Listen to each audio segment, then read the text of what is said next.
memandang para ulama sedunia salah, saya yang benar. Itu namanya fikrah iblisiyah, pemikiran iblis, thariqah iblisiyah. Yang tadinya penelitiannya tujuannya benar, akhirnya berubah niatnya, berubah pikirannya, akhirnya menjadi tesis apa? Tesis iblis. Bayangkan oleh kita, saya benar, semua ulama sedunia salah. Saya ini mujtahid, berijtihad sendiri. Semua ulama yang berijtihad semuanya salah. Pak ulama dikira tidak atas dasar ijtihad. Akhirnya itu merasa dirinya lebih alim daripada para ulama. Yang mana para ulama yang disebut salah itu di dalamnya para wali, di dalamnya para ulama-ulama besar, di dalamnya yang punya karomah, yang mustajab doanya, dan itu sanad keilmuan semua ulama Nusantara, sanad keilmuan semua ulama di muka bumi ini. Ini yang disebut salah.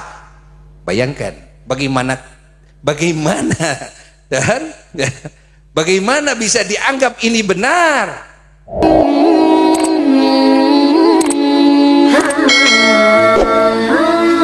Para nakobah asyraf, sadat di berbagai negara mengakui, para ulama-ulama kita mengakui, bahkan banyak yang berguru ulama-ulama kita yang sanad keilmuannya juga tersambung kepada Ba'alawi, yang dibaca oleh kita Ratib al-Imam al-Haddad. Siapa? Ya Ba'alawi.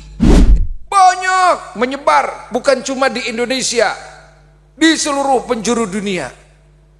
Kitab-kitab dari ulama Ba'alawi, Masya Allah, qasidah, maulid, termasuk Simtud Duror yang menyusun ya Ba'alawi. Makom-makom para wali-wali Allah dari Sadat Ba'alawi, tuh Al-Habib Hussein di mana? Di luar Batang. Siapa? Ya Ba'alawi. Ketika semua ulama di muka bumi ini pada mengakui bahwa Ba'alawi adalah dzurriyyah Rasulullah SAW, muncul salah seorang di zaman kita meneliti. Lalu setelah meneliti, yang menjadi salah bukan meneliti, ingin tahu. Kalau meneliti ingin tahu, bagus. Ini masalahnya, yang disebut salah itu dalam kacamata agama bahkan bisa merembet kepada hukum negara. Karena sekarang sudah menimbulkan kegaduhan, menimbulkan keretakan, menimbulkan permusuhan gara-gara penelitian. Yang salahnya itu kan ada beberapa hal. Yang pertama, yang paling mendasar salahnya adalah tidak percaya dulu.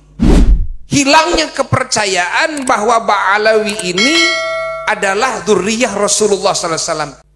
Itu yang bahaya. Itu didahulukan, minimal meragukan. Saya mah ragu, ya. Kalau ragu masih mending, karena ragu itu 50-50. Tapi kalau sudah meyakini bahwa Ba'alawi ini bukan dzurriyyah Nabi, wah, ini lebih berbahaya lagi. Meragukan itu artinya hilangnya dzon di dalam hati. Otomatis sudah menyalahi manhajnya para ulama ahli sunnah wal jamaah. Otomatis sudah menyalahi fikrah-fikrahnya dan ijtihadnya para ulama-ulama ahli sunnah wal jamaah.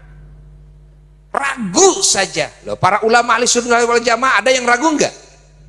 Enggak ada. Kalau kita ragu berarti sudah menyalahi ijtihadnya para ulama-ulama ahli sunnah wal jamaah, mereka para ahli hadis, mereka para ahli tafsir, mereka para ahli nasab. Lalu yang salah apa? Yang salah itu baru penelitian. Sudah dianggap, diyakini bahwa ini sudah pasti benar 100%. Ya otomatis ketika ada keyakinan ya, dalam hatinya bahwa ini yang baru penelitian itu dianggapnya 100% benar, otomatis akan berbenturan dengan apa yang ya, dipegang oleh semua ulama ahli sunnah wal jamaah dan umat Islam di seluruh penjuru dunia. Nah, mulailah salah ini.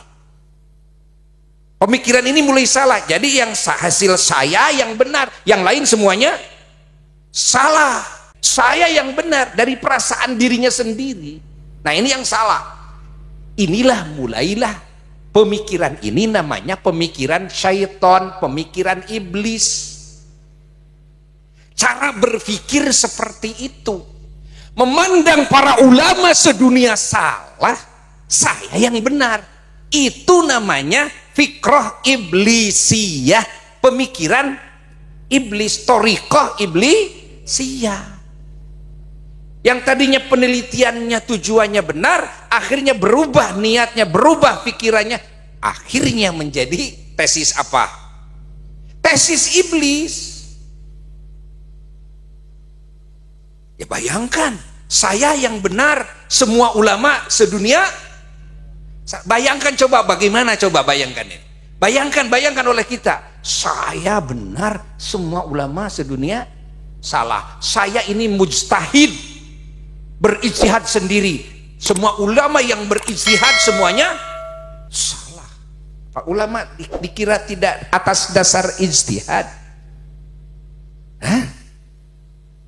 Akhirnya itu merasa dirinya lebih alim daripada para ulama. Yang mana para ulama yang disebut salah itu di dalamnya para wali, di dalamnya para ulama-ulama besar, di dalamnya yang punya karomah, yang mustajab doanya, dan itu sanad keilmuan semua ulama Nusantara, sanad keilmuan semua ulama di muka bumi ini. Ini yang disebut salah. Bayangkan dan bagaimana bisa dianggap ini benar? Kaharti henteu sakitu heula. Kaharti henteu sakitu heula. Ah? Catat oleh kita. Catat. Paham nggak? Ini para santri. Hah? Paham sakitu henteu jang? Tong hees. Paham sakitu henteu nyai? Eces sakitu eces? Coba bayangkan dulu ah. Bayangkan. Kalau masih belum paham umpamanya, coba otak yang kuletnya encerin dulu. Kalau gara-gara ngantuk, kopi dulu, kasih kopi. Tenang saja, tenang, kasih kopi. Alhamdulillah, aici ente mah mau bisa ngehilangkeun tunduh jang. Mau cai herang mengerebek. Udah si kopi. Asyik gitu mikir, coba pikir. Saya yang benar 100% benar. Maka pantas kalau orang ini dalam YouTube-nya sesumbar, walaupun sedunia ini berfatwa itu kan, bahwa Ba'alawi ini adalah dzurriyyah Nabi, saya tidak akan percaya. Ya pasti bakal begitu natijahnya, buahnya bakal begitu. Kenapa? Karena dalam hatinya sudah punya keyakinan hanya yang saya inilah yang benar, yang lain semuanya salah. Coba bayangkan oleh kita, ini pemikiran, wah. Nah, segitu saja. Apakah pemikiran ini menurut kacamata Islam, kacamata agama, menurut dalil Quran dan Sunnah, dan menurut fikih, ini dianggap benar atau dianggap salah? Jawab, salah. Pemikiran ini ya tidak lahir dari kesucian hati, tidak lahir dari ikhlasnya niat, dan tidak lahir dari asas-asas dan kaidah-kaidah syara.